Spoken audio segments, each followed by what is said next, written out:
because Professor Banerjee shares a relationship with him when he was doing field work in Assam. Am I right? He says, "Can you get me some contact?" I said, "I know one person, Jadavpur Singh." "Who is he?" I said, "He's Secretary Education, very senior ICE officer." And he was surprised. So, and Jadavpur Singh was away to Chennai. He came. He said, "I'm interested in listening to Dr. Banerjee's lecture online. Welcome, Sir Jadavpur Singh." First of all, we need to welcome Sir Jagmohan Singh Gill, who has given us this opportunity to meet. Had he not written a book, I think there would have been no discussion, no event. So thank you, Sir Jagmohan Singh, for joining us online. He has done a book exploring the Sikh route in Eastern India. Before I talk about the little bit about the book and the three authors, I like to mention there's some sort of close relationship between Bengalis and the Sikhs. And this relationship begins with young Tagore, 11 years old Tagore, visiting Golden Temple with his father. He was so much charmed, impressed by serenity of the atmosphere that now onwards he started working on the Sikhs. While this is known, but two more things which are less known. Patiala, the royal city, established Mahindra College. At that time, there was no college, no university in North India. And the college was affiliated to Calcutta University. And principal had to be imported. And it was one Banerjee from Calcutta. I'm using the word imported. Now, first year, two students are prepared to appear for FA, Father of Arts, below BA Intermediate. They were sent to Calcutta for examination. Unfortunately, both of them, they failed because Calcutta was demanding. They couldn't use other means. They failed anyway. But that did not discourage the Maharaja Patiala. Next year, they worked very hard. Both of them passed. There was state holiday.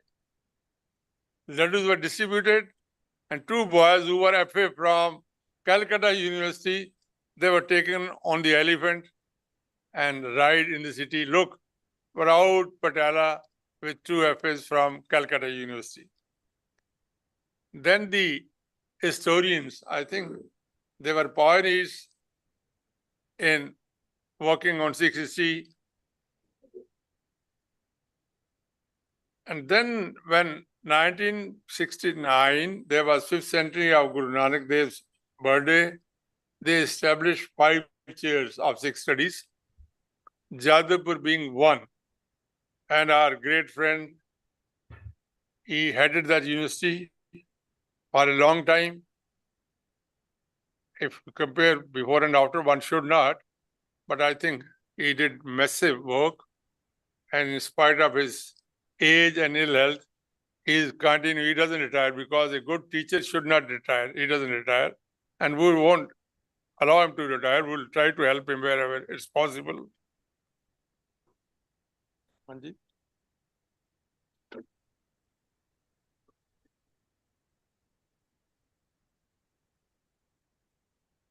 Now, little bit about Sir Jagmohan Singh to felicitate him on doing such a good work. He has been SGPC's authorized missionary in East India, but he is a missionary with a different meaning. For our sense of missionary is one who converts people to his faith. He hasn't converted anyone from other religion to Sikhism, but he has studied those who had already embraced Sikhism in Eastern India. And this is a very interesting study. Earlier, I read a book on Sikhs in Bihar by Ved Prakash that was based on published sources. Now, here is, we may not call him a historian, but I think he's more than a historian. He has met every possible Sikh family in East India, traveled a lot, took the basic evidence, and like a trained historian, compared that evidence with additional evidence. I was surprised to read how prosperous those Sikhs were. One Sikh, Chaman Singh, having gold bricks, and then there was a route. Sikh traders, they traded from Kabul to Dhaka. First from Kabul to Patna, then from Patna to Dhaka by river. And they amassed so much wealth one can't imagine. But one thing great about them was they never gave up their culture. Wherever they went, they first established a Gurdwara. That Gurdwara was different from the present sense of the Gurdwara. That was a Gurdwara meeting place for everyone, every Punjabi. No restrictions. And I remember in good old days, Sahdari families, they used, when there was a newly born child, they'll take him to the nearest Gurdwara, Chola Pana. First cloth will be worn after doing Ardas. But we have now started making strict regimen, strict Maryada, and they are slowly and slowly we're losing those Saj 36, which are very prized people, especially Sindhis. I was going through a book. There's a very beautiful Gurdwara, lovely carpet, and one Sindhi old gentleman is reading from the scripture. I asked, where's the audience? He says, I'm not bothered about the audience. I'm reading for my Guru, and he is watching me wherever he is. That is the devotion that these people in East India had. You will have more of details from these two panelists, Dr. Banerjee and our young friend, Roopam Jasmeet Kaur. Before I request Professor Banerjee to speak, I would like to honor him. Last comment.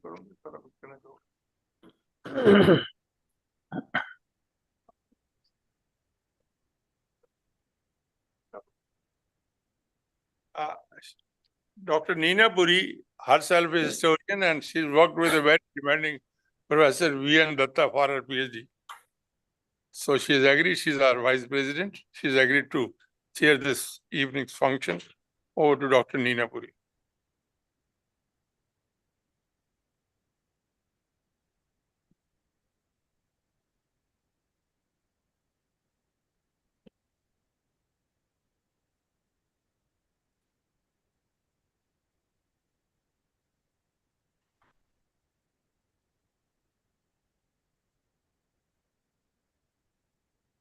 Professor Himadri Banerjee, Mrs. Banerjee, Roopam, and all our precious young guests and older guests, welcome to the Bhai Satya Satat.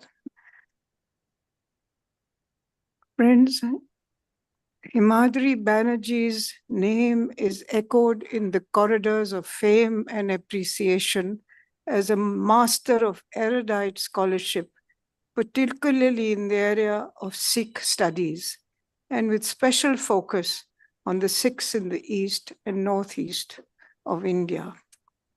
I had the privilege of meeting Professor Banerjee during his various professional conferences, especially the Indian History Congress, and his lectures in Bhai Sahitya Sadan. His presentation on Guru Gobind Singh during the international seminar that we organized in association with the India International Center, New Delhi, was greatly appreciated. I'm glad on our request, he has agreed to be one of the panelists during the book discussion on behalf of Bhai Sahitya Sadan. I also welcome Mrs. Banerjee, who is going to be joining us this evening. Professor Himadri Banerjee's name has such a lyrical tilt, which I'm sure will spill into your words of scholarship in the book discussion that this evening, Exploring the Sikh Roots in Eastern India by Sardar Jagmohan Singh Gill, who was introduced just now as the erudite scholar for the work that they will be discussing today. I also would like to, on behalf of the Sadan, and we are very proud of being able to felicitate you, sir, for your tremendous contribution in highlighting Sikh history. Thank you.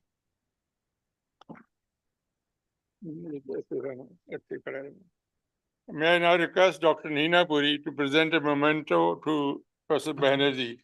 Neena ji. And I'd like to read the citation on present. Lifetime Achievement Award presented to Professor Himadri Banerjee for his seminal contribution to Sikh history by tracing and highlighting achievements of the Sikhs spread far and wide.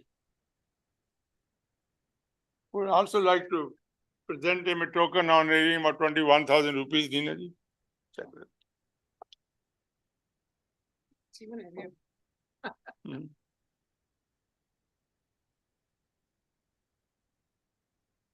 I request Dr. Jadavpur Singh to help us come here quickly and present a book to Mrs. Banerjee.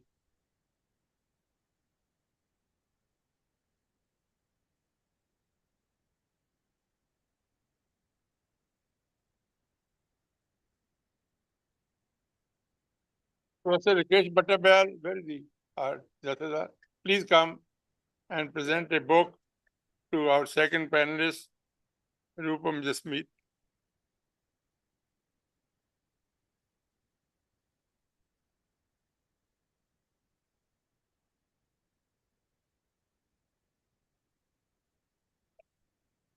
And I take the pleasure of presenting this bouquet to Mrs. Banerjee.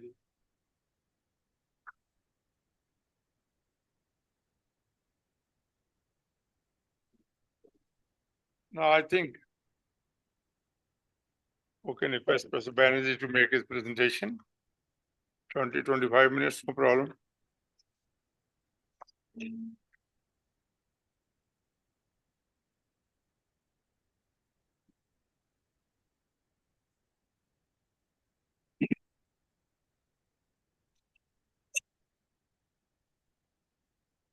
Friends, I'm grateful to Dr. Mahinder Singh Ji, Director Bhai Veer Singh Sahitya Sadan, for today's invitation.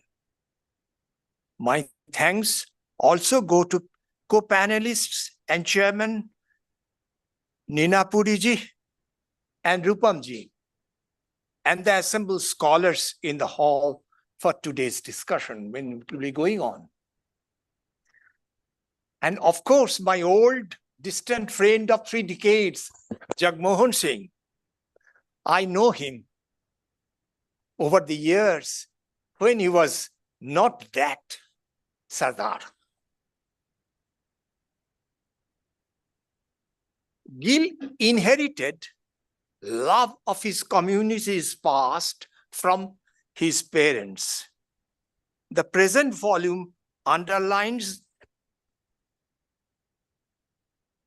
time exactly. Gill inherited love of his community's past from parents. The present volume underlines. Don't worry. Achha. The present volume underlines the point that Gill inherited his love for the community from his parents. There are many stories. I've got only 25 minutes and one life, so I'll be restricting myself. He voluntarily withdrew from Gurdwara politics to devote whole time to Sikh research and his travel from Azamgarh to Kolkata, stretching over 3 decades. He did entirely out of his own pocket money. Of course, the region has its own distinctiveness, accommodating Sikhs of different shades, caste, hierarchy, and social milieu.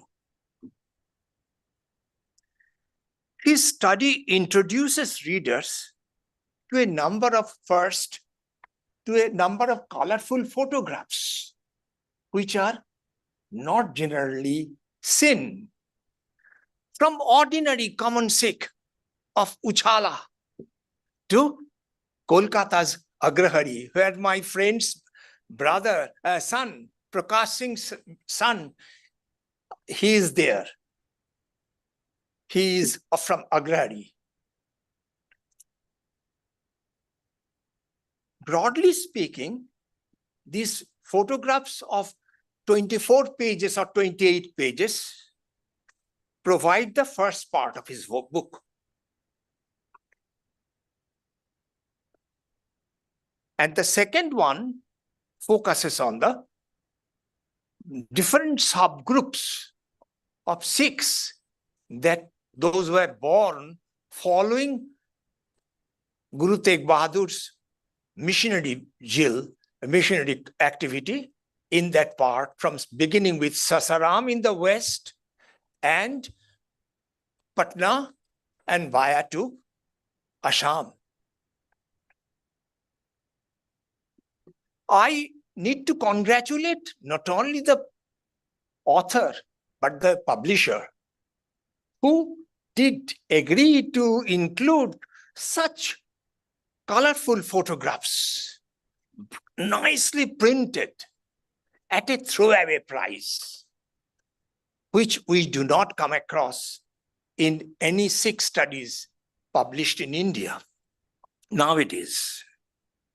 These photographs not only emphasize ethnic diversity in the ranks of the community with social hierarchy, but celebrate plurality and diverse Gurdwara ritual. Dr. Mahinder Singh Ji kindly introduced one topic. I would be just briefly referring to it. When there is a deliberate attempt to homogenize Sikhism, I'm an outsider, I'm not even a Sahdari. Jagmohan Singh, with 5 Ks, could come forward, tell that the Nanak Panthis, the Bihari Sikhs, the other communities, they should come on a broad platform. And his Gurmat camps, which were arranged in different parts of this area over the years, out of his own pocket money, he arranged all these things. Here is an attempt to bring all these Sikhs, the Sikhs speaking in many voices, and they have their new claim to Sikhism, which was not known to the outside world. This plurality, diversity, hierarchy, heterogeneity, everything are accommodated in Jagmohan Singh's volume. He appreciated how local Sikh milieu differs significantly from the world of Punjabi Sikhs and the latter's irresistible bias in favor of Punjabiyat. It prompts Gill to acknowledge native Sikhs' new claim to Sikhism. He credits them for refreshing the faith and adding a new frontier to the teachings of the gurus. The researchers emphasize that Sikhism beyond Punjab maintains many overarching ties with native Sikhs, and this facilitates Sikhism's claims to become one of the youngest world religion, of our times. There are other interesting aspects of the photographs. This points to a local varieties in the name and size of the Sikh sacred space, nor do these institutions replicate the structure and name of the Punjabi counterpart. You see, Nicha Sangat, Purana Sangat, not Gurudwara, Gurudwara, Mahajani Gurudwara, and there are so many photographs. I couldn't recollect. There are things, the diversity, how Sikhism is taking its local color, drawing the lifeblood from the soil, which is difficult for any outsider to understand. But it goes to the credit of Jagmohan Singh of understanding the spirit and talking and communicating in their native intonation in those places. It goes to the credit of Jagmohan Singh of incorporating a few photographs of Guru Granth Sahib inscribed in golden letters. He draws attention to 100 handwritten manuscripts of Sikh sacred text and one Hukumnama found in Patna. Finally, 6 of Uchala, Halhalia, and a few other adjoining villages of North Bihar, which many of you I have not heard previously, that these 6 are there. And one thing is very interesting, that 1984 tragedy was not one-dimensional experience. Sikhs suffered, no doubt, in Delhi, Kanpur, and also Rourkela and many other urban centers of India, northern and eastern. But at the same time, the Mahadalits who are traveling to Bihar, described as Bhaiya, this Arun Prakash's famous book, Bhaiya Express in Hindi, that express never stops. It goes on and goes on. These Bhaiyas had been going to Punjab from in the post-Green Revolution area. Of course, I have heard some bitter observation about the Bihari Bhaiyas. But at the same time, I must say, they are giving a new twist, new color, new dimension to Sikhism. The Mahadalits, that means the lowest of the low, Nicha hote Nich, the lowest of the community, Mahadalits, Shudra, they are the rat eaters. They had been to Punjab, heard from Gurdwara, Gurbani, and dignity of labor. And they carried back the message to their own village, and they built their own Gurdwaras.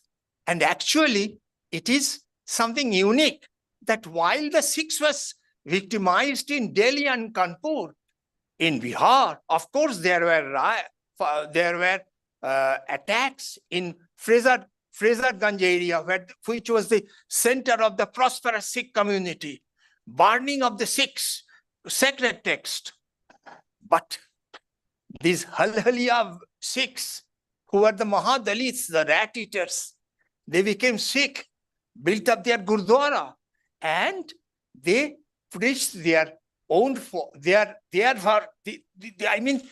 their own the sacred text which they have brought from Punjab was handed over to the Gurdwara, and there they read every day all these Ardash, Japji, Rairas, and other things. They practiced it. So 1984 is something not one-dimensional Sikh experience. The author's review of the birth of a few important local Sikh groups points to a new direction in Sikh studies. He focuses on their territorial locations, claims how these groups maintained intimate contacts with local population. Authors, missionary Gill as Honorary General Secretary of the Purbi Bharat Sikh Mission prompted him to organize a good number of Gurmat camp for these Sikhs, and he encounters a broad-based link among these different Sikh groups and tried to bring them on a common platform, which was something unique in the history of Sikhs of Eastern India.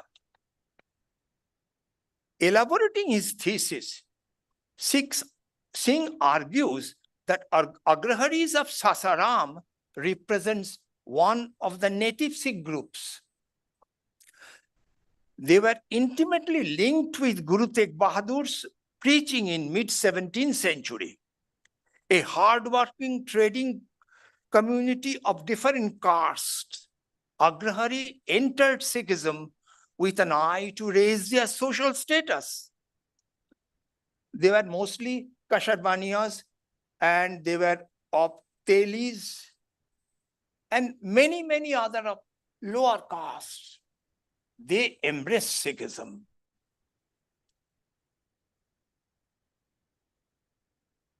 Despite in Bihar, they were long in Patna, incorporated many local customs, celebration and rituals. Despite baptism by Khandedi Pahal, they participate in Holi, Chhat, Chandi Puja, Shraddha, and put tilak on their forehead. In other words, Agraharis did not altogether cut off their social ties with Hindu neighbors. They continue to take Hindu brides. In Jharkhand, Agraharis left their mark in Kedli Chatti near Hazaribagh area. Gill appreciated their deep commitment to Sikhism, but Agraharis'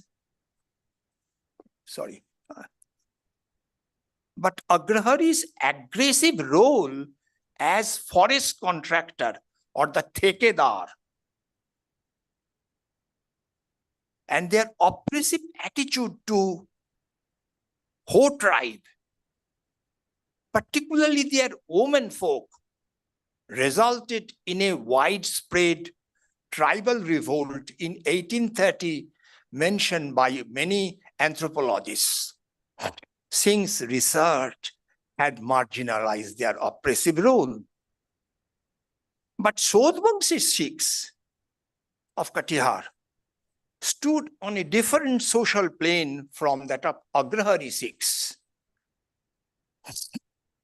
It is likely that the low social status of Kalwar, distilling wine, the Kalwar, there has been a slow metamorphosis of occupation among the Kalwars, right from Jalandhar Doab to Bengal, to Bihar, Ganga, because it is increasingly, distilling is increasingly come under governmental protection, because native distilling deprived the government of tax. So that has to be stopped. And in the post-mutiny years, when there was certain draconian laws were passed to control this free, unbridled alcohol manufacturing, these Kalwars shifted. The Kalwars had one advantage, that they knew the art of bookkeeping. They were literate and they had their accountancy. They knew almost each of their their purchaser. So no one could cheat the Kalwar. And Kalwar were hard taskmaster. So, but they realized the time is changing. So they slowly shifted to agriculture, purchased land from the, excuse me if it has offended you, the Kalwars in any way, the shifted to agriculture, purchased thousands acres of land because they were rich people, at least in those regions. And they became direct cultivator. So peasant cultivator, from distiller to peasant cultivator, suggest a status mobility, and Kalwars were no longer ready to recognize them as Kalwar. They claimed that they have come from Punjab in the train of Guru Gobind Singh. But census reports, administrative reports, provide us different source of information. Because Sodvangsi Sikh were there in Punjab during the late 19th century. They had trade connection with these areas. And it is very likely that they thought of replicating the tradition without going to Punjab. But Sodvangsi Sikhs stood on a different social frame from that of Agrahari. It is likely that the Sodvangsi, could you understand clearly? No, possibly not. Okay. Kalwars were low status Sikh. I mean, low status population within quote and unquote as per Hindu orthodoxy. So the Kalwars became strict Sikhs. They stopped not only drinking alcohol, selling alcohol, manufacturing alcohol, but they took up cultivation and became Jamindar. There is slight difference between mobilization of Agraharis and also the mobilization of Sodvangsis. Sodvangsis became a strict Sikh, learned Punjabi, maintained Rahit, and they could read sacred text, and they could find employment in different gurudwaras outside Bihar. For example, they were widely recruited in different gurudwaras of Eastern India, who were mostly Bihari Sikhs and Sodvangsi Khatri. But Agraharis could not cut off their old ties with Hindu community. They used to take bride from Hindus. As a result, they had their Chandi Puja, they have their all these Hindu rituals, Shraddhas. So this Sodvangsis never practiced it. Lastly, I would be concluding within 5 minutes. Agraharis were generally British loyalists. When the Kumagata Maru passengers landed in the port of Bajbaj, there was scuffle. British government requested the Agraharis to issue certain statements in favor of British law. Incidentally, during the period, Punjabi Sikhs were coming to Calcutta and engaged particularly in the private bus system, other occupations. They were intimately connected with the anti-colonial politics because many of the Punjabi Sikhs who were in Calcutta, they were ex-soldier, disbanded soldiers. They lost their service and price rise, malaria, they moved to Calcutta. As a result, the Punjabi Sikhs were very bitter anti-colonial force. On the other hand, the Agraharis were loyalist, British loyalist. So political ideology had certain role to play. According to Punjabi Sikhs, Agraharis were not Pakka Sikh because they do not have the Rahit, etc., etc. Naturally, their Gurdwaras, which were visited by Punjabi Sikhs, because they have no Gurdwara in Calcutta till 1925 or 28. So they had to go to Sunday. Jagmohan will be out or have a bit of tussle. So these Punjabi Sikhs were present, and they were extremely bitter the way the pujas were taking place. Ghanta, Tilak, and all these things were there. And Chandipat. So it is the last thing that the Punjabi Khalsa could tolerate. They are in Calcutta, they were soldiers. So there took place bitter tussle. Contemporary British intelligence report points out that trouble is brewing up. We should maintain perfect control. And so long as the British was in Calcutta, they could maintain the Agraharis and also keep a safe distance with the Punjabi Sikhs. But by 1940s, British rule was on its last leg. Jagmohan will bear me out that Bada Singh Sandat, Munilal Sangat, and there are many small Gurdwaras. You know better than me. These were all captured because the Punjabi Sikhs were nationalist, symbol of anti-colonial. Bengalis almost in their heart happy that Punjabi Sikhs are active. And they took active part in communal riot, which Jagmohan Singh has stated that no Punjabi Sikh participated. You can check it in Jagmohan Singh's volume 2 of History of the Sikhs.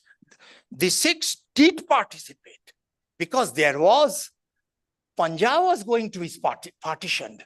There were anxiety, frustration, bitterness, where they should be going. So the repulse, the anger took place in Calcutta, and Calcutta Holocaust of Muslims. It is, quote and unquote, Sikhs were described as soldiers in the ranks of the soldier. They were protector of the Bengali Hindus, and they saved the Bengali Hindus from the hands of the Muslims. With these words, I believe. But one thing, I believe Patna has a long tradition of writing Hindi biographies on Guru Tegh Bahadur, on Guru Gobind Singh, because there were a series by Kharakbilas Press where Guru Tegh Bahadur and Guru Gobind Singh were described as the sons of Patna, sons of Bihar. And Kharakbilas Press brought out these books. Similarly, one Sibnandan Sahai, he was a Kayast, knew Urdu, Punjabi, English, and other languages, brought out a massive volume, Das Guru Ko Jibani. My friend should take up in his next edition, inclusion of these two books. At least the names. Finally, I like to thank because I feel it's a pioneering work. But it is also free from Khalsa-centric narrative. His silence regarding the scholarship of MacLeod and Harjot possibly is enigmatic. I do not know whether his unconscious victim of Punjab-centric Sikh studies. Thank you.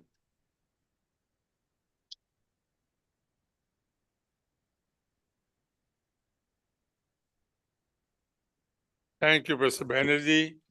You're so meticulous and so punctual.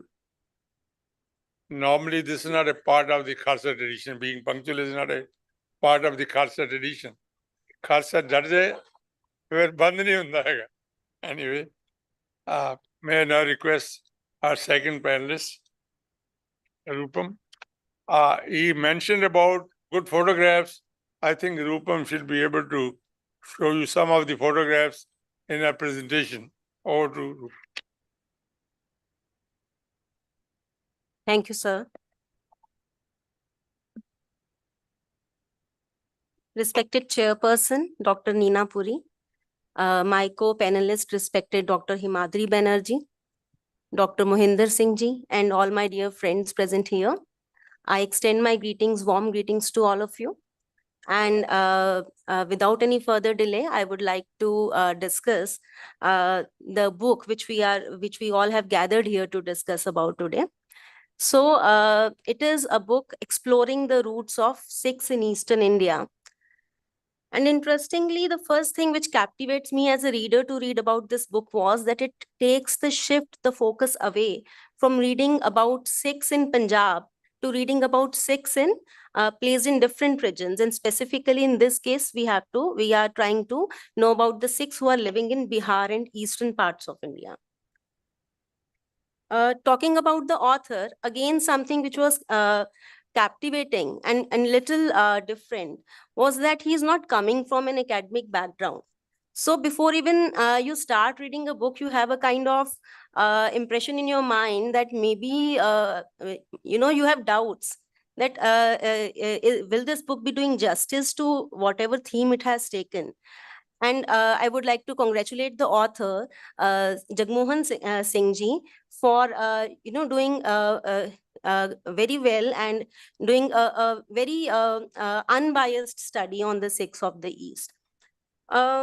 He is, as it is mentioned, when you read the book, so you'll get on the outer side of the book, you will read about him also, the author. So he is a businessman based in Kolkata, and this book is coming out as a result of his extensive research of 3 decades.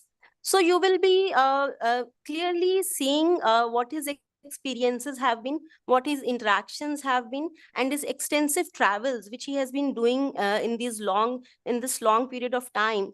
The exhaustive list of people he has been meeting, his personal interviews and interactions with them, his observations, and obviously the questions which have been coming to his mind. You can very well get a hold of whatever how he is observing the social framework, especially related to the Sikhs around him. Can we begin with the slides, please?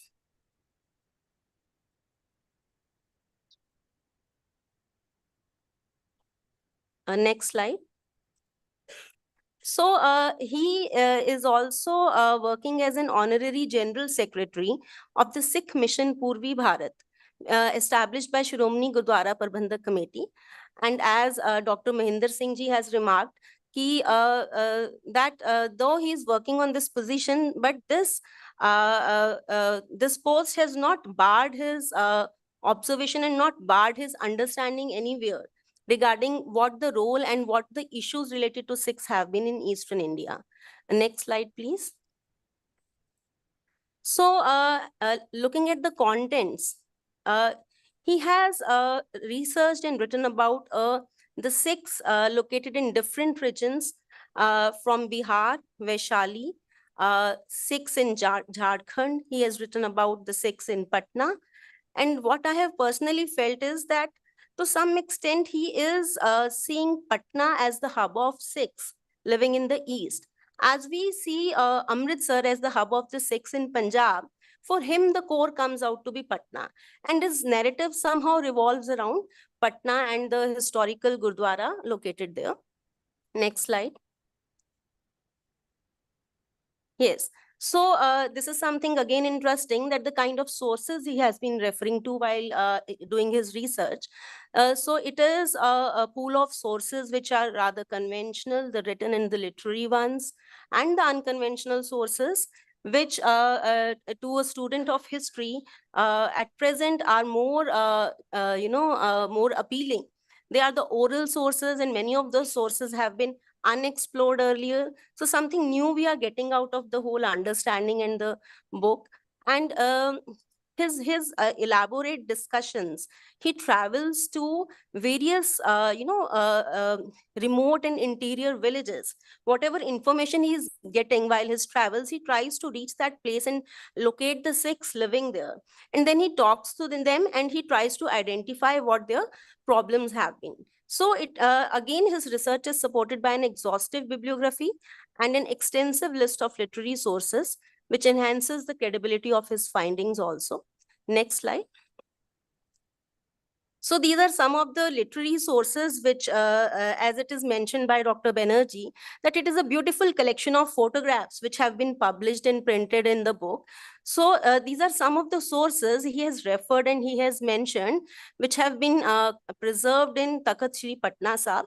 So one is a appeal by the Secretary, Shromani Gurdwara Prabandhak Committee of Lahore, and it was issued by 1930, where it is being mentioned that the Gurdwara, which is there in Patna Sahib, right now has no Mahant.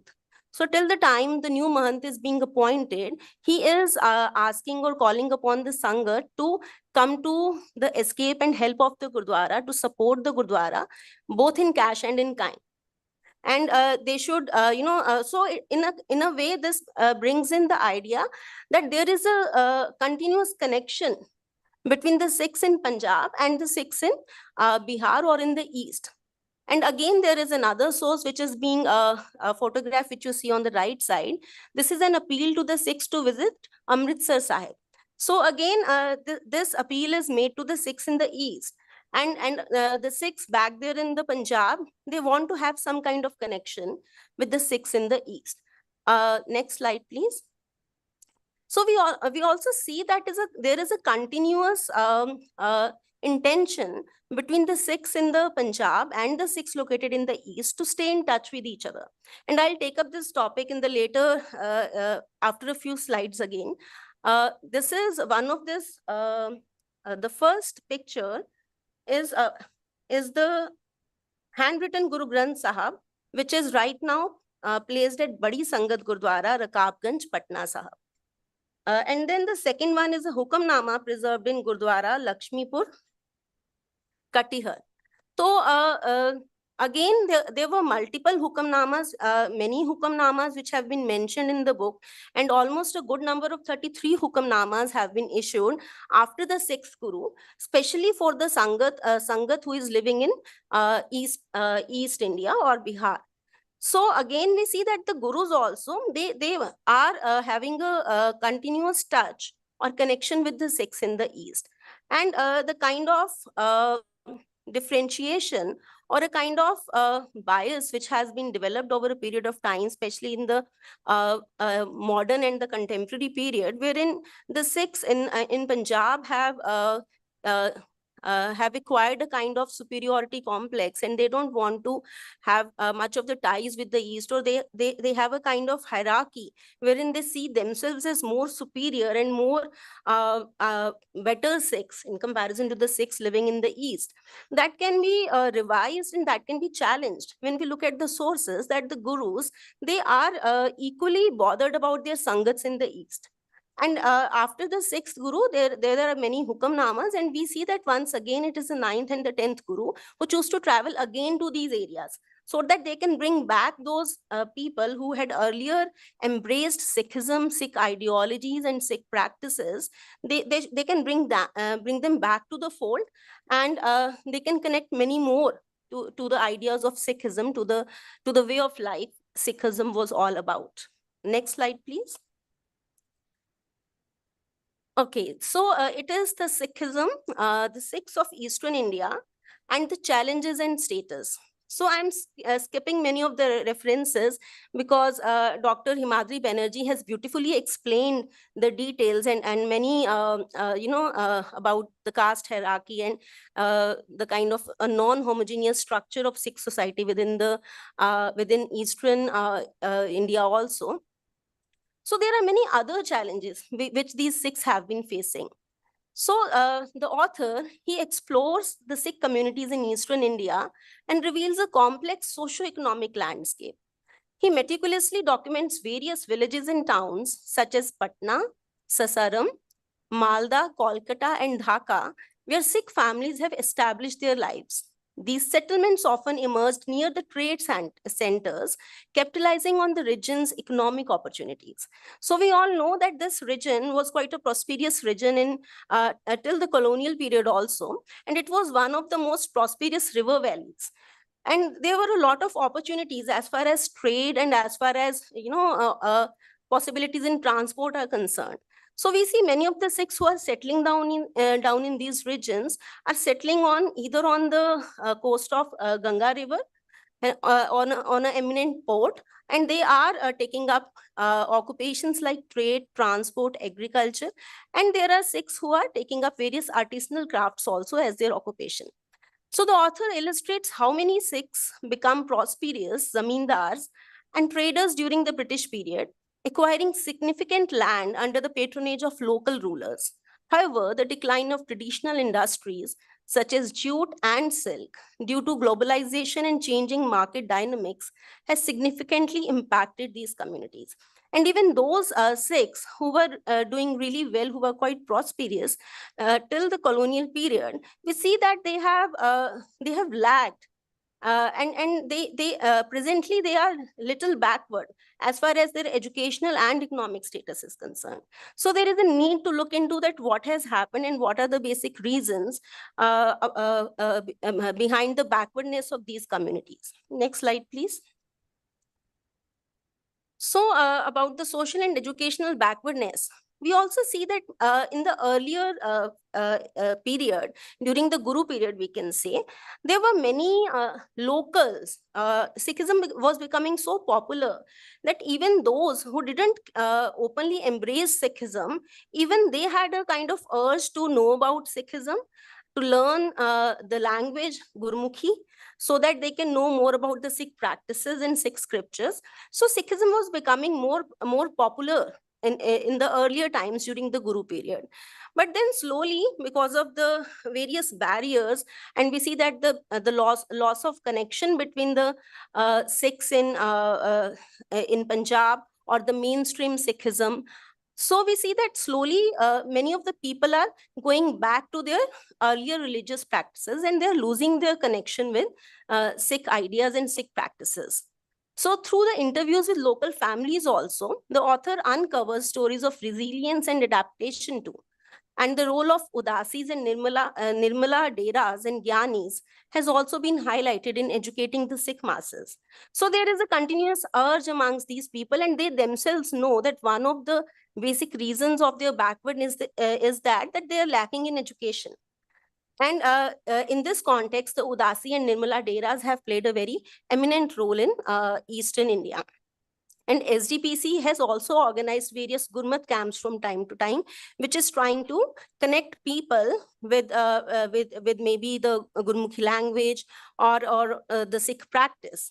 And it is very much relevant in the contemporary times also. Please, next slide, please. This is another thing which comes out very interesting to me, that there is an urge for connection with Punjab. So somehow, somewhere, Sikhs located anywhere in the world, they look back at Punjab as to have very strong ties with Punjab, and they think of Punjab as the core or the focus of the core or the hub of Sikhism. So there is always a tendency that they want to know what is happening. They want to keep themselves updated, connected with whatever developments are taking place with regards to Harmandir Sahib in Amritsar, or to the main Sikh institutions and bodies located there in Punjab.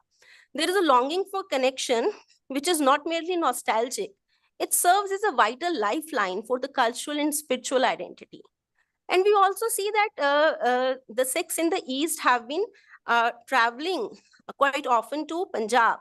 So either for celebrating some of the religious festivals, or sometimes they send their children to get education in Punjab. And in many of the examples, in many of the cases, we see that they are establishing marital relations with some of their relatives in Punjab. So in one way or another, they are always trying to have their connections with Punjab, and they don't want to lose that connection. I was listening to a talk few days before, and it was a book discussion only, which was organized by Sadan. And Mr. Amandeep Singh Sandhu was speaking, and he said something very beautiful.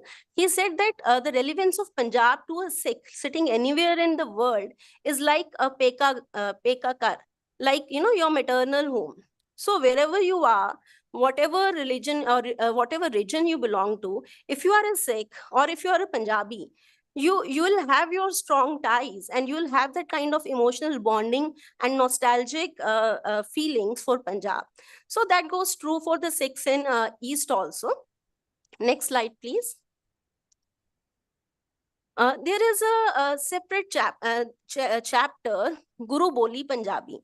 Again, taking up this chapter as a separate topic, it comes out very interesting to me, because it elevates the role of a language as a connecting tie or a link, which connects a Sikh to the Holy Scriptures, Guru Granth Sahib, and the language is termed as Guru Boli here, or we call it Guru Mukhi. So something which is coming from the Gurus, which comes as a blessing of the Gurus. So despite the fact that Punjabi is not their mother tongue, they are very eager and they want to learn Punjabi. They want to learn Gurmukhi, because in that way they'll feel more close to the Sikh scriptures, and they would be able to read and understand the scriptures. And again, these two things, one is their longingness and their urge to stay connected to Punjab, and the other is their urge to know and learn Gurmukhi.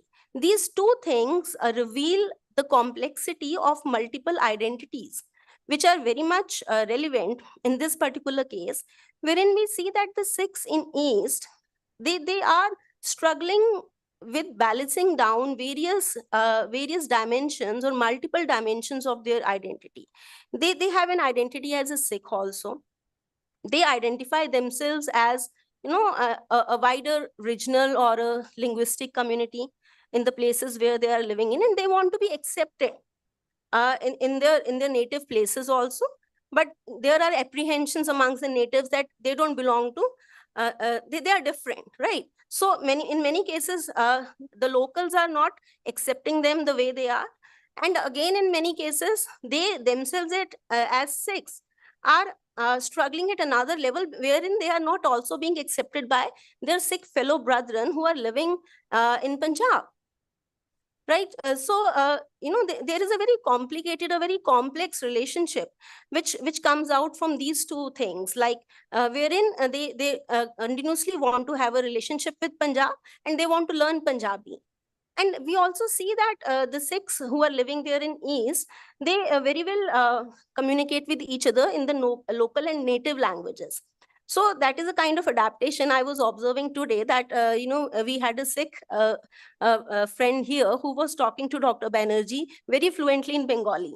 So, this was coming to my mind, that how the moment we see a Sikh, the first thing which comes to our mind is Punjab and Punjabi.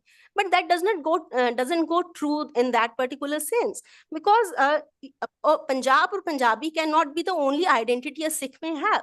Sikhs can have many more identities beyond Punjab and Punjabi, and this is high time that we better accept it. Otherwise, we'll be suffering as a Sikh community, and we'll losing a great number of people who belong to us. Next slide, please. There are some pictures which have already been praised, and these pictures have been published in the book. Just a minute. So the first one, which is in the left, is the picture of the old entry gate of historical Gurdwara, Chacha Fagumal Sasaram. And the picture on the right is Guru Ki Beri, Guru Tegh Bahadur Sahab sowed a seed of berry at historical Gurdwara, Chacha Fagumal Sasaram. So in both these photographs, what I observed was that they are in very neglected shape. The Gurdwaras have not, one thing is that these are the Gurdwaras, and the second thing is that these are historical monuments also, and they have not been taken good care of. The next slide, please. Yeah. Okay, right. So whatever picture I could find in the book, that was my observation coming from that only. Okay, that is a happy news to know. Then there is another Gurdwara, Gurdwara Badi Purani Sangat, which is located at Sasaram.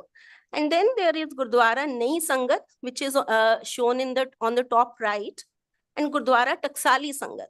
So, you know, people from different backgrounds, they have their own Gurdwaras, and the nomenclature very much shows that they belong to different, communities of people within the Sikhs. But these pictures can serve as a ground for much more further research in this direction. Then there is another picture. Next slide, please. Shri Dukh Nivaran Sahib, which is located at Jaunpur. And there is another picture at the right, Gurdwara Uchla, district Katihar, Bihar. And now again, what I could observe, because I have not personally traveled to Bihar or Bengal, but somebody who has been born and brought up in the northern regions of India only, I could see a sharp contrast between the architecture of Gurdwaras in this part of the country to the Gurdwaras which have been constructed, or the pictures we get in the east. So that can be another area of research, that what is the difference between the architecture and why is it so. And somehow I feel that many of these Gurdwaras have been kept very simple. They are not very lucrative or very grand, showing their grandeur. So we need to look into that, where is this change coming from, and is it because of a kind of lifestyle, how the locals perceive things around them. So why is it this kind of difference of expression in architecture is there?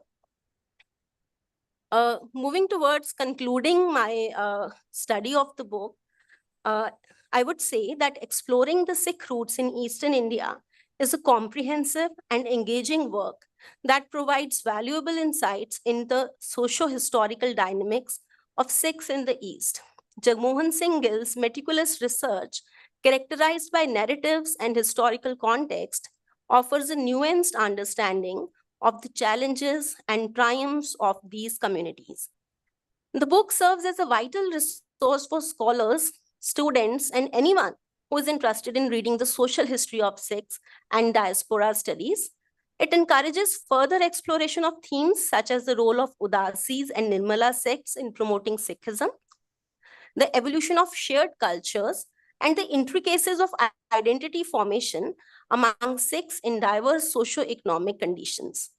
I would like to conclude by saying that this book is not only shedding light on the past, but it also paves way for the future research, offering a treasure trove of information for those seeking to understand the complexities of Sikh identity in Eastern India and Sikh identity on the whole. The author's dedication to highlight the voices of the marginalized and his emphatic approach make this book an essential contribution to the field of Sikh studies. Thank you.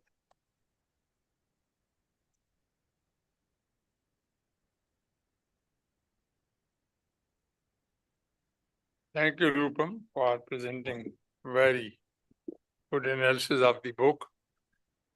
Author has joined us online. Originally, he wanted to come to Delhi, but somehow his business engagement didn't permit it. So we requested him to join us online. I'm glad he has. We welcome him, Jagmohan Singh Ji. I think maybe you'd like to share a few words. Yeah. Yes. Vaheguru Ji Ka Khalsa. Vaheguru Ji. Fateh. Slow. So how much time will you give, sir? 10-15 minutes. Okay.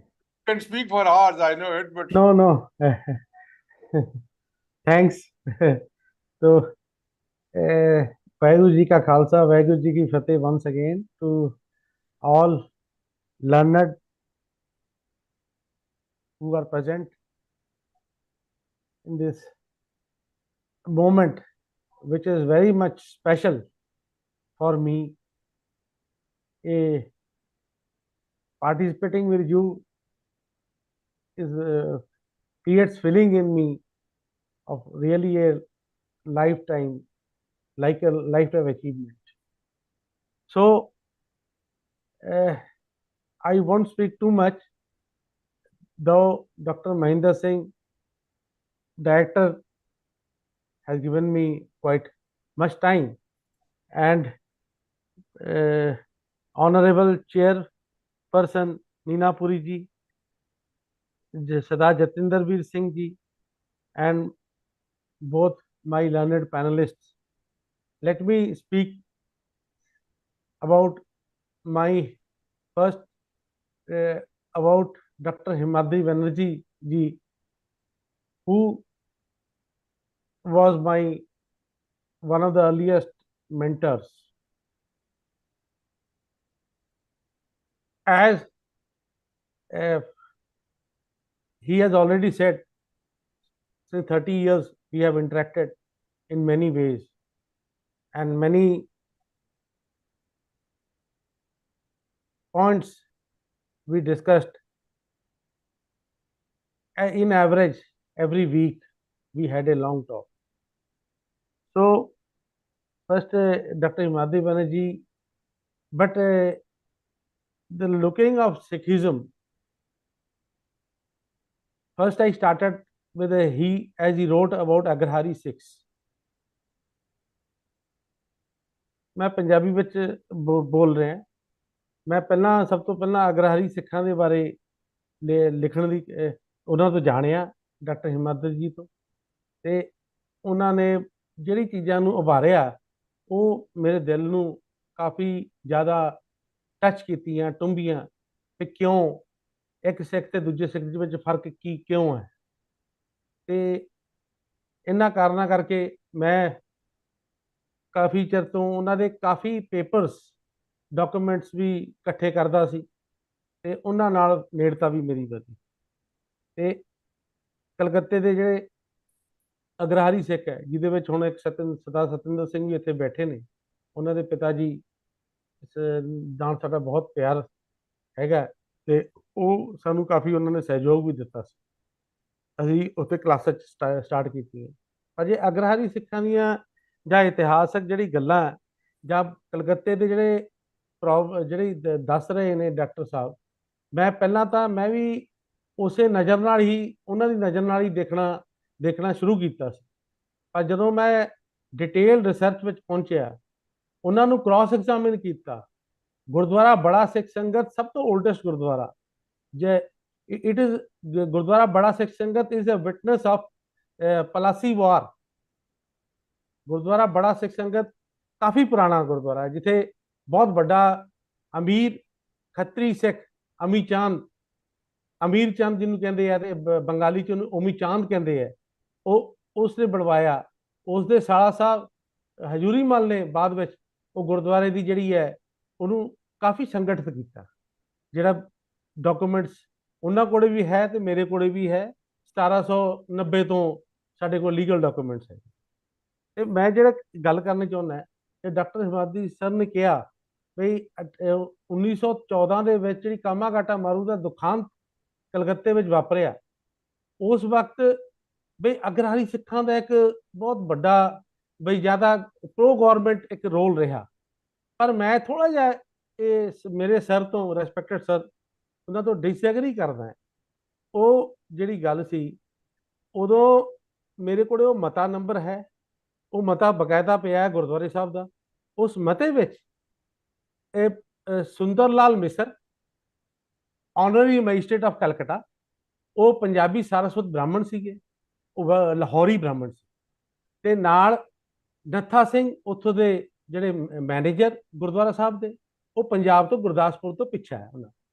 ਤੇ ਉਸ ਦੇ ਜਿਹੜੇ managing trustee ਨੇ ਉਸ ਵਕਤ ਗੁਰਦੁਆਰਾ ਸਾਹਿਬ ਦੀ committee ਨਹੀਂ ਸੀ, ਤੇ managing trustee ਵਿੱਚ ਸਰਦਾਰ ਸੁੰਦਰ ਸਿੰਘ ਮਜੀਠੀਆ, ਸਰਦਾਰ ਬਾਬਾ ਨੱਥਾ ਸਿੰਘ ਟਰਸਟੀ ਮੈਨੇਜ ਜਿਹੜੇ ਇੱਥੇ ਸੰਭਾਲਦੇ ਸੀਗੇ, ਦਮੋਦਰ ਦਾਸ ਬਰਮਨ ਜਿਹਦੇ ਨਾਂ ਤੇ ਰਾਜਾ ਕਟੜਾ ਕਲਕੱਤਾ ਵਿੱਚ ਬਹੁਤ ਵੱਡੀ ਮਾਰਕੀਟ ਅੱਜ ਵੀ ਹੈ, ਤੇ ਇਹ ਸਾਰੇ ਮਿਲ ਕੇ ਇਹ ਗੁਰਦੁਆਰੇ ਨੂੰ ਚਲਾਉਂਦੇ ਸੀ। ਤੇ ਇੱਥੇ ਅਗਰਹਾਰੀ ਸਿੱਖਾਂ ਦਾ ਮੈਂ ਕੋਈ ਰੋਲ ਨਹੀਂ ਦੇਖਿਆ। ਲਾਸਟ ਅਗਰਹਾਰੀ ਸਿੱਖ ਜਿਹੜਾ ਗੁਰਦੁਆਰਾ ਬੜਾ ਸਿੱਖ ਸੰਗਤ ਦਾ, ਜਦੋਂ ਕਿ ਪੰਜਾਬ ਵਾਲੇ ਸਿੱਖ ਜ਼ਿਆਦਾ ਹੁੰਦੇ ਸੀ, 3-4 ਟਰਸਟੀ ਮੈਂਬਰ ਹੁੰਦੇ ਸੀ, ਉਹਦੇ ਇੱਕ ਅਗਰਹਾਰੀ ਸਿੱਖ ਸੀਗਾ, ਉਹ ਸੀਗਾ ਚੁਨੀ ਲਾਲ ਸਿੰਘ। ਚੁਨੀ ਲਾਲ ਸਿੰਘ ਸੀਗਾ ਮੁਨੀ ਲਾਲ ਸਿੰਘ ਦਾ ਭਰਾ, ਤੇ ਉਹ 1903 ਵਿੱਚ ਉਹਨਾਂ ਦੀ 7 ਵਿੱਚ ਉਹਨਾਂ ਦੀ ਡੈਥ ਹੋ ਜਾਂਦੀ ਹੈ। ਤੇ ਉਸ ਤੋਂ ਪਹਿਲਾਂ ਵੀ ਜਿਹੜਾ 1880 ਦੇ ਵਿੱਚ ਜਿਹੜੀ ਗੱਲਬਾਤ ਲੱਗਦੀ ਹੈ, ਉਹਦੇ ਵਿੱਚ ਵੀ ਅਗਰਹਾਰੀ ਸਿੱਖ ਇੱਕ ਗੁਰਦੁਆਰਾ ਬੜਾ ਸਿੱਖ ਸੰਗਤ ਦਾ ਮੈਨੇਜਮੈਂਟ ਵਿੱਚ ਉਹਨਾਂ ਦੀ ਬਹੁਤ ਹੀ ਘੱਟ ਰੋਲ ਰਿਹਾ।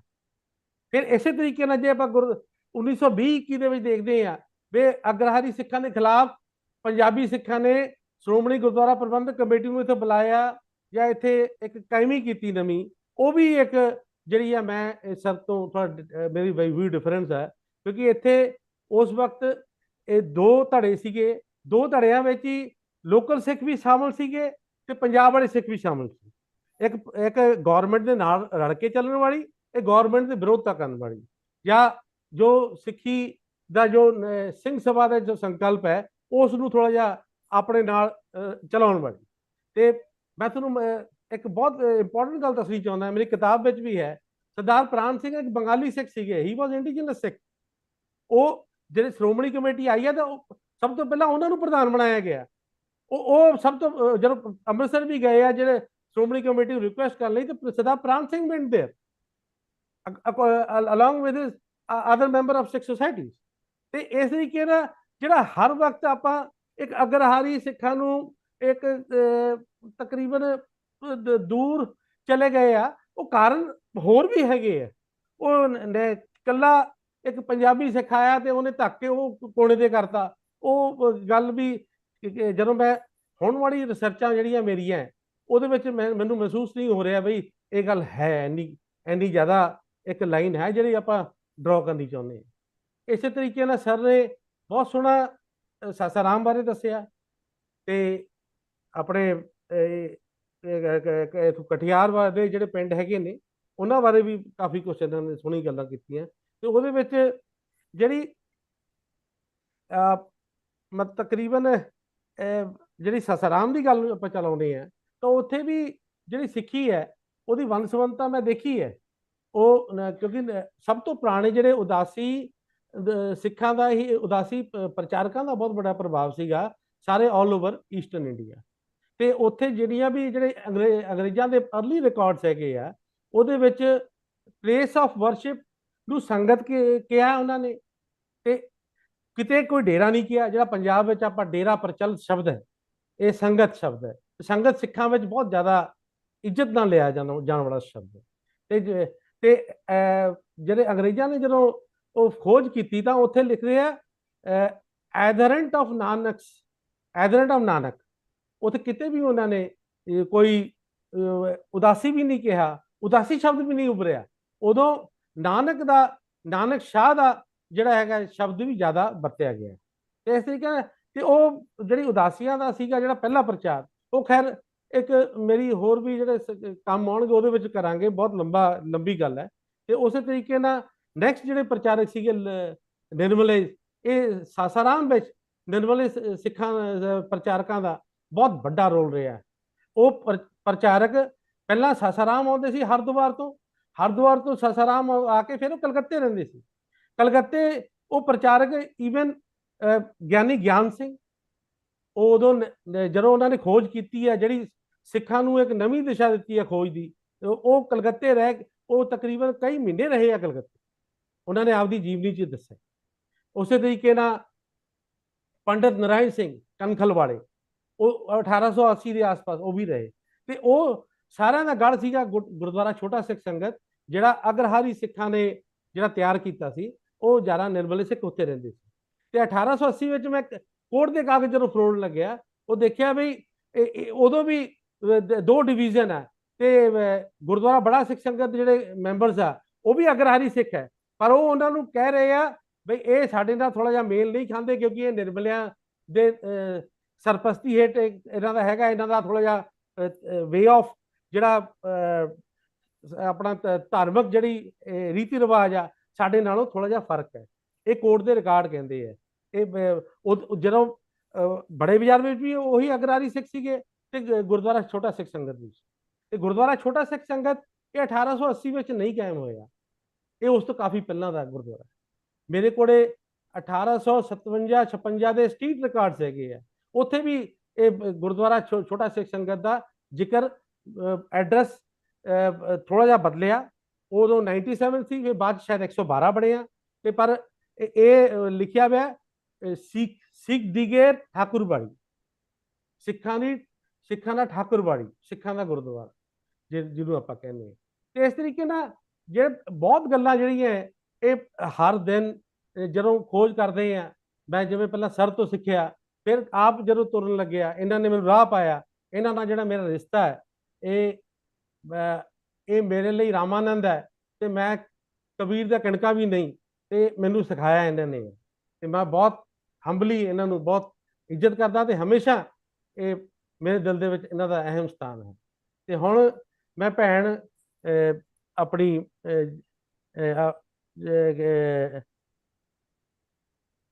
ਰੂਪਮ ਜੀ ਭੈਣ ਬਾਰੇ, ਜਿਨ੍ਹਾਂ ਨੇ ਬਹੁਤ ਸੋਹਣੇ ਤਰੀਕੇ ਨਾਲ ਸਾਰਾ ਡਿਸਪਲੇ ਕੀਤਾ, ਜਿਹੜੀ ਫੋਟੋਆਂ ਹੈ, ਉਹ ਫੋਟੋਆਂ ਦੇ ਵਿੱਚ ਜਿਵੇਂ ਮੈਂ ਦੇਖ ਰਿਹਾ ਸੀ, ਕਿਸੇ ਨੇ ਕਿਹਾ ਵੀ ਉਹ ਗੁਰਦੁਆਰੇ ਸਾਹਿਬ ਬਦਲ ਗਏ ਆ।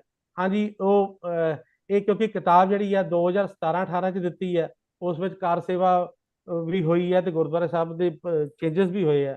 ਪਰ ਜਿਹੜੀ ਭੈਣ ਰੂਪਮ ਨੇ ਜਿਹੜੀ ਗੱਲ ਕੀਤੀ ਹੈ, ਜਿਹੜੀ ਉੱਥੋਂ ਦੀ ਪੁਰਾਣੀ ਫਲੇਵਰ ਸੀਗੇ, ਇਹ ਕਿਤਾਬ ਦਾ ਮਕਸਦ ਹੀ ਇਹ ਹੈ ਵੀ ਜੋ ਪੁਰਾਣਾ ਸਿੱਖੀ, ਕਿਉਂਕਿ ਅੱਜ ਤੱਕ ਗੁਰਦੁਆਰਾ ਉਹ ਪੰਜਾਬ ਵਾਲੇ ਵਰਗਾ ਹੀ ਬਣ ਰਿਹਾ, ਜੋ ਬਾਬਾ ਹਰਬੰਸ ਸਿੰਘ ਜੀ ਦਿੱਲੀ ਵਿੱਚ ਗੁਰਦੁਆਰਾ ਕਾਇਮ ਕਰ ਰਹੇ ਨੇ, ਤੇ ਉਹੀ ਬਾਬਾ ਹਰਬੰਸ ਸਿੰਘ ਉਹ ਸਾਸਾਰਾਮ ਵਿੱਚ ਵੀ ਹੈ, ਤੇ ਉਹੀ ਬਾਬਾ ਜੀ ਨੇ ਲక్ష్ਮੀਪੁਰ ਵੀ ਬਣਾਇਆ, ਤੇ ਪਟਨੇ ਵੀ ਬਣਾਇਆ, ਤੇ ਹਰ ਥਾਂ ਤੇ ਸੇਵਾ ਕਰ ਰਹੇ ਆ। ਇਸ ਤਰੀਕੇ ਨਾਲ ਥੋੜਾ ਜਿਹਾ ਉਹਦੇ ਵਿੱਚ ਫਰਕ ਨਹੀਂ ਦਿਸ ਰਿਹਾ, ਪਰ ਇਹ ਕਿਤਾਬ ਦੇ ਵਿੱਚ ਜਿਹੜਾ ਹੈ ਇਹ ਫਰਕ ਇਸ ਕਰਕੇ ਦੱਸਣਾ ਚਾਹਿਆ ਕਿ ਪੁਰਾਣੇ ਟ੍ਰੈਡੀਸ਼ਨ ਗੁਰਦੁਆਰੇ ਉੱਥੋਂ ਦੇ ਕਹੇ ਜਿਹੇ ਸੀ, ਜਿਹੜੇ ਭੈਣ ਰੂਪਮ ਜੀ ਨੇ ਬਹੁਤ ਸੋਹਣੇ ਤਰੀਕੇ ਨਾਲ ਵਿਸਤਾਰਿਤ ਰੂਪ ਨਾਲ ਕੀਤਾ, ਤੇ ਉਹਨਾਂ ਨੇ ਬੜੀ ਸੋਹਣੇ ਤਰੀਕੇ ਨਾਲ ਗੱਲਾਂ ਕਹੀਆਂ।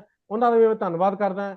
ਡਾਕਟਰ ਮਹਿੰਦਰ ਸਿੰਘ ਜੀ ਨੇ ਜਿਹੜਾ ਇੰਟਰੋਡਕਸ਼ਨ ਦਿੱਤਾ, ਉਹ ਮੇਰੇ ਲਈ ਇੱਕ ਬਹੁਤ ਵੱਡਾ ਉਹ ਵੀ ਸਰਟੀਫਿਕੇਟ ਹੈ। ਮੈਂ ਸਾਰਿਆਂ ਦਾ ਤਹਿ ਦਿਲੋਂ ਧੰਨਵਾਦ ਕਰਦਾ ਜਿਹਨੇ ਆਡੀਅנס ਬੈਠੇ ਨੇ, ਜਿਹਨੇ ਲਰਨਡ ਆਡੀਅנס, ਮੇਥੋਂ ਸਾਰੇ ਉੱਚੇ ਤੋਂ ਉੱਚੇ ਸਥਾਨ ਵਾਲੇ ਨੇ, ਤੇ ਮੈਂ ਇਹਨਾਂ ਤੋਂ ਸਿੱਖਣਾ ਸਾਰਿਆਂ ਤੋਂ, ਤੇ ਅੱਗੇ ਵਾਸਤੇ ਵੀ ਮੇਰੇ ਤੇ ਉਹੀ ਆਸ਼ੀਰਵਾਦ ਤੁਸੀਂ ਬਖਸ਼ੋ, ਤਾਂ ਕਿ ਹੋਰ ਵੀ ਕੰਮ ਗੁਰੂ ਮਹਾਰਾਜ ਅਕਾਲ ਪੁਰਖ ਦੀ ਜੇ ਮਿਹਰ ਹੋਵੇ ਤਾਂ ਜ਼ਰੂਰ ਤੁਹਾਡੇ ਆਸ਼ੀਰਵਾਦ ਨਾਲ ਹੋਰ ਵੀ ਨਵੇਂ ਕੰਮ ਆਉਣਗੇ ਜਿਹੜੇ ਅੱਜ ਤੱਕ ਅਨਟੱਚ ਸੀਗੇ।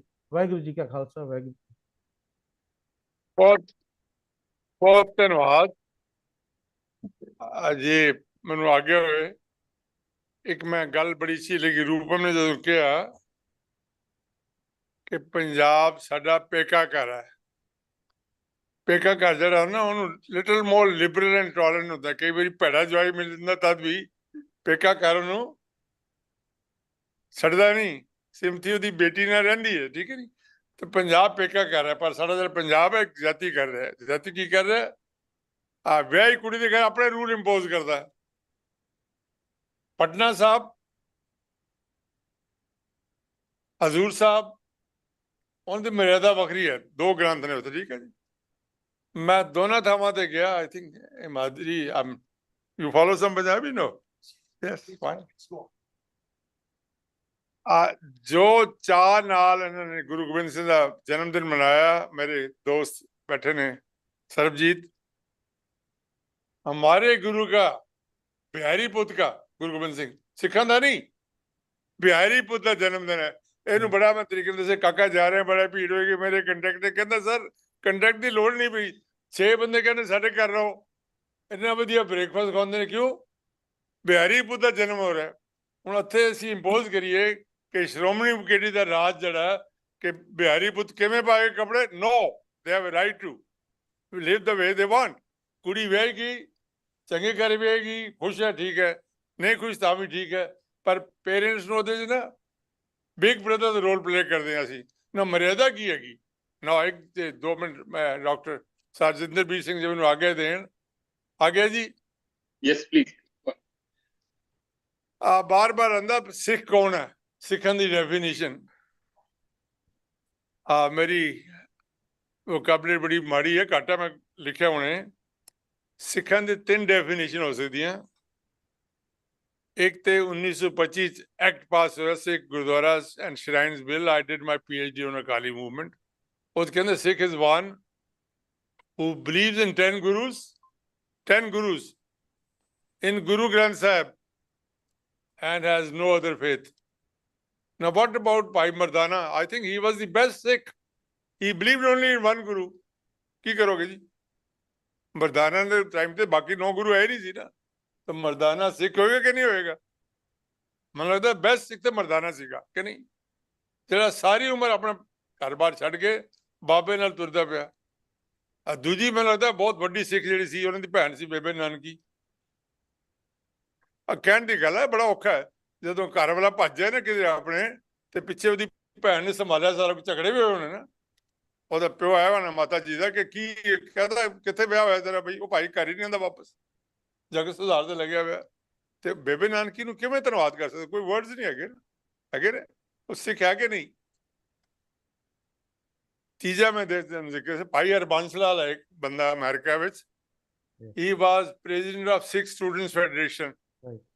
ਉਹਨੇ ਮੁੰਡੇ ਦਾ ਵਿਆਹ ਕਰਾਇਆ ਅਮਰੀਕਾ ਵਿੱਚ। ਅਮਰੀਕਾ 'ਚ ਆਮ ਰਿਵਾਜ ਹੈ ਸੰਡੇ ਨੂੰ 1-2 ਪੈਗ ਲਾ ਕੇ ਆਰਾਮ ਨਾਲ ਜਾਂਦੇ ਨੇ ਬੰਦੇ, ਠੀਕ ਹੈ ਨਹੀਂ? ਕਈ ਵਾਰੀ ਆਪਣੀ ਬੀਬੀ ਨੂੰ ਨਾਲ ਦਿੰਦੇ ਤਾਂ ਕਿ ਜਿਹੜਾ ਡਰਾਈਵ ਕਰਨ ਲੱਗਿਆ ਬੀਬੀ ਜਿਹੜੀ ਪੈਗ ਨਹੀਂ ਲਗਾਈ ਉਹ ਡਰਾਈਵ ਕਰੇ। ਤੇ ਭਾਈ ਹਰਬੰਸ ਲਾਲ ਨੇ ਕਾਰਡ ਤੇ ਛਾਪਿਆ, ਮੇਰੇ ਘਰ ਜਿਹੜਾ ਆਏਗਾ ਨਾ ਪੈਗ ਲਗਾ ਕੇ ਆਏਗਾ, ਨਾ ਉਹਦੀ ਬੇਟੀ ਭੈਣ ਡਰਾਈਵਰ ਕੋਈ ਪੈਗ ਲਗਾ ਕੇ ਨਹੀਂ ਆਏਗਾ, ਨਾ ਮੈਂ ਪੈਗ ਪਿਆਵਾਂਗਾ, ਨਾ ਪੈਗ ਪੀਂਦਾ ਉਹ ਹੁੰਦਾ। ਹੁਣ ਇਜ਼ ਹੀ ਸਿੱਖ ਔਰ ਨਾਟ? Then my own cousin Jai Karan Das, not Singh, he used to recite Granth Sahib, walk ਲੈਂਦਾ ਸੀ, ਪ੍ਰਕਾਸ਼ ਕਰਦਾ, ਸਭ ਕੁਝ ਕਰਦਾ ਸੀਗਾ। ਤੇ ਵਿਸਾਖੀ ਤੇ ਜਦੋਂ ਵੱਡਾ ਭਰ ਜਾਂਦਾ ਸੀ ਕਹਿੰਦੇ ਨਹੀਂ ਉਹ ਤੂੰ ਪਾਠ ਨਹੀਂ ਕਰਦਾ, ਕਿਉਂ? ਤੂੰ ਹਿੰਦੂ ਹੈ। ਉਹ ਰੋਂਦਾ ਸੀ, ਕਹਿੰਦਾ ਮੈਂ ਹਿੰਦੂ ਨਹੀਂ ਹੈਗਾ, ਮੈਂ ਤਾਂ ਸਹਿਜਧਾਰੀ ਹਾਂ, ਨਾਨਕ ਨਾਮ ਲੈਵਾ ਹੈਗਾ। ਹੁਣ ਸਿੱਖ ਮੰਨੋਗੇ ਕਿ ਨਹੀਂ? ਸੋ ਇਹ ਜਿਹੜਾ ਅਸੀਂ ਬਹਿਸ ਨਾ ਪਈਏ, Sikh is one who believes he is Sikh. ਜਿਹੜੀ ਗੁਰਦੁਆਰਾ ਦੀ ਐਕਟ 71 ਚ ਹੋਈ, ਮੈਂ ਉਦੋਂ ਬਹੁਤ ਰੋਇਆ ਇੱਕ ਦਿਨ, ਜਦੋਂ ਕਿ ਇੱਕ ਕੁੜੀ ਦੀ ਐਡਮਿਸ਼ਨ ਸੀਗੀ ਮੈਡੀਕਲ ਕਾਲਜ ਅੰਮ੍ਰਿਤਸਰ ਵਿੱਚ। ਉਹ ਰਿਫਿਊਜ਼ ਕਰਤੀ ਉਹਨਾਂ ਨੇ ਕਿ ਸਿੱਖ ਨਹੀਂ। ਕਿਸੇ ਨੇ ਜੈਲਸੀ ਨਾਲ ਕੰਪਲੇਂਟ ਕੀਤੀ ਕਿ ਉੱਪਰ ਵੱਟੇ ਕੱਢਦੀ ਹੈ। And who ਡਿਸਾਈਡਸ? A non-Sikh judge decides who is a Sikh. It's a matter of shame, isn't it? Non-Sikh, you go to a non-Sikh to define, please define who is a Sikh, who himself is not a Sikh. So let us keep quiet about this.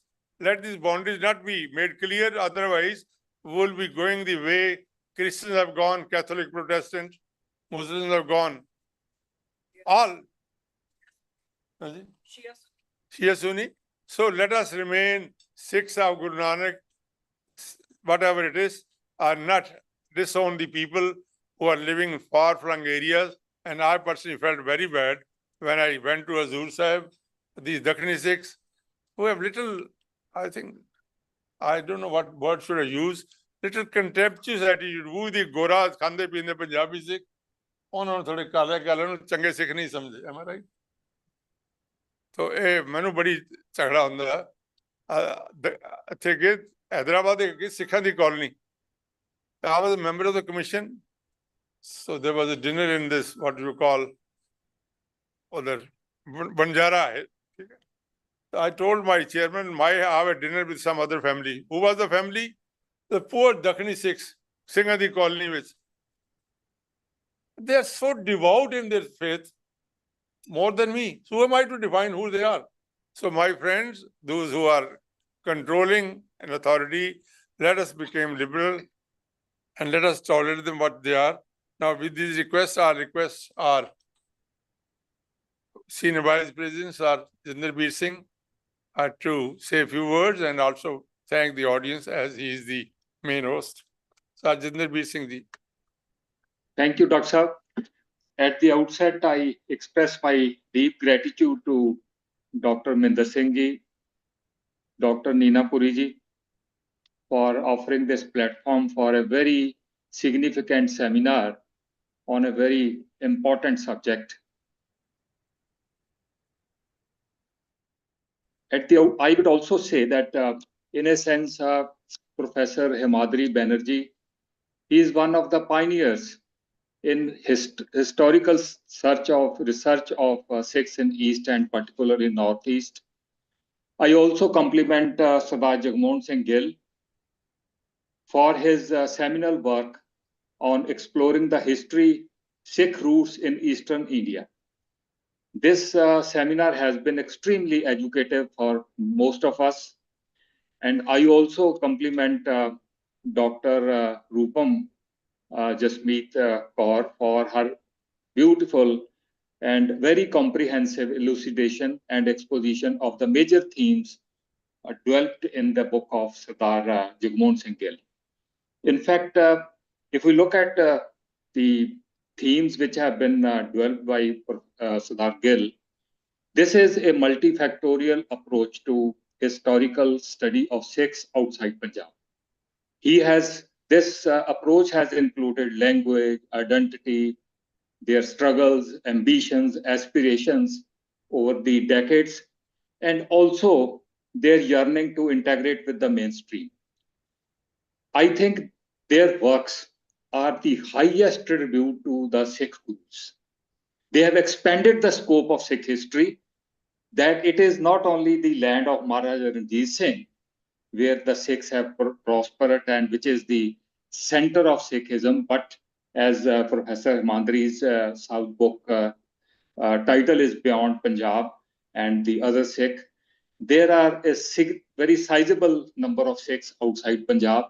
And these historians, sociologists, I would say, apart from being brilliant historians, they're also sociologists who reflect the struggles of these Sikhs, of the marginalized communities. In fact, as we know that the history of the rulers, the powerful, is always more interesting and more romantic.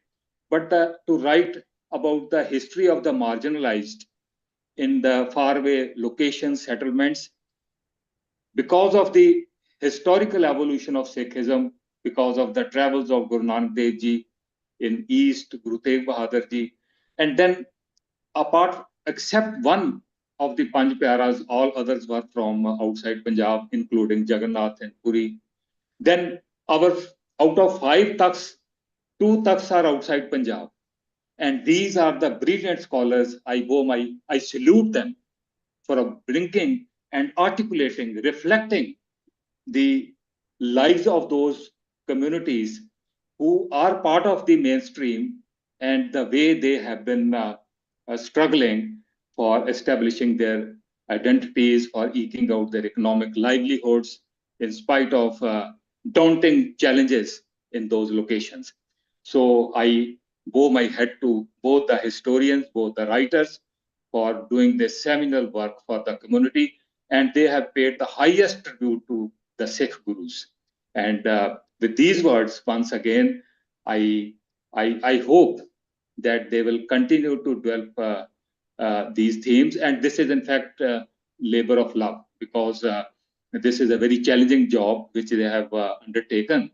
And I wish them the very best in all the journeys they embark on today and in the times to come.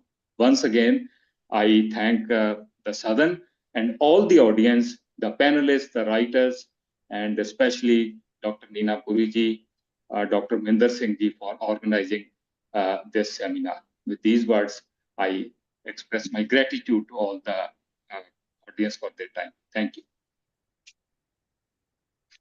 Friends, I join you for a cup of tea and also join me in wishing very good health to Professor Himadri Banerjee and Mrs. Banerjee. All our prayers for your good health so that you can continue work on Sikhs in different parts of India. Thank you. Please join us for a cup of tea. Yeah, you can stand over. Ag-